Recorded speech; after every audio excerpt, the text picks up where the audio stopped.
করবার শপথ গ্রহণ করছি। আমরা এই বাংলাদেশের রাজধানী ঢাকায় দাঁড়িয়ে এখান থেকে বিশ্ব মুসলমানদের সঙ্গে সংহতি প্রকাশ করে হেফাজতে ইসলামের পক্ষ থেকে আন্তর্জাতিক শক্তিগুলোর প্রতি বিশ্ব সম্প্রদায়ের প্রতি আহ্বান জানাই।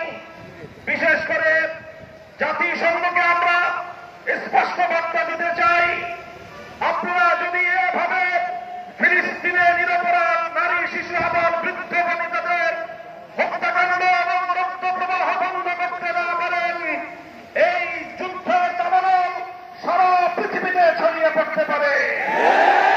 এর জন্য সম্পূর্ণ দায় জাতিসংঘকে বহন করতে হবে। আমরা অনতিবিলম্বে ইসরায়েলের বিরুদ্ধে আন্তর্জাতিক মহল, বিশেষ করে জাতিসংঘের পক্ষ থেকে স্পষ্ট নিষেধাজ্ঞা আরোপের জোর দাবি জানাই। আরব লীগ সহ ওআইসি সহ মুসলিম কমিউনিটিগুলোকে, মুসলমানদের আন্তর্জাতিক সংগঠনগুলোকে আমরা উদাত্ত আহ্বান জানাতে চাই। কুফরি সঙ্গে পরিণত, ইহুদি খ্রিস্টানদের এজেন্টে পরিণত জাতিসংঘের নির্লিপ্ত ভূমিকার প্রেক্ষিতে আপনারা বিশ্ব মুসলমানদের নেতৃত্বের দায়িত্ব কাঁধে তুলে নিন।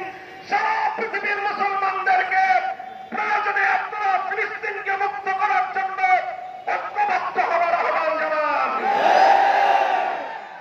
যদি তারা সেটা করতে ব্যর্থ হয়, আমি শাহজালালের পুণ্যভূমি বাংলাদেশের মসজিদের নগর রাজধানী ঢাকার জাতীয় মসজিদের প্রাঙ্গণে দাঁড়িয়ে বাংলাদেশের সরকারকে বলতে চাই, ফিলিস্তিনকে রক্ষা করার জন্য গাজার মা বোন এবং শিশুদেরকে নারকীয় হত্যাকাণ্ডের হাত থেকে মুক্ত করার জন্য বাংলাদেশ থেকে মুজাহিদ সংগ্রহ করার ডাক দিন।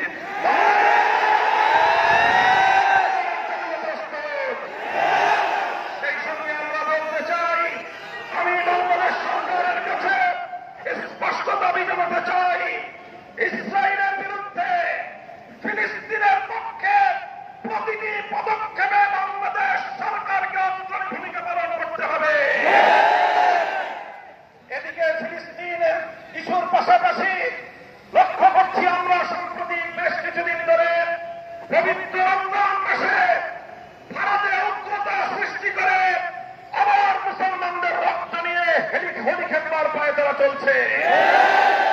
প্রায় 300 বছরের ঐতিহ্যকে মুছে ফেলে ইসলামী শাসনের মুসলিম সাম্রাজ্যের উজ্জ্বল নক্ষত্র আওরঙ্গজেব আলমগীর রহমতুল্লাহ আলাইহির সমাধিকে উৎখাত করার যে ষড়যন্ত্র শুরু হয়েছে, হিন্দুত্ববাদী ভারতকে আমরা বলতে চাই, আওরঙ্গজেবের সমাধিতে একটি আঘাত ভারতকে খান করে দেবে।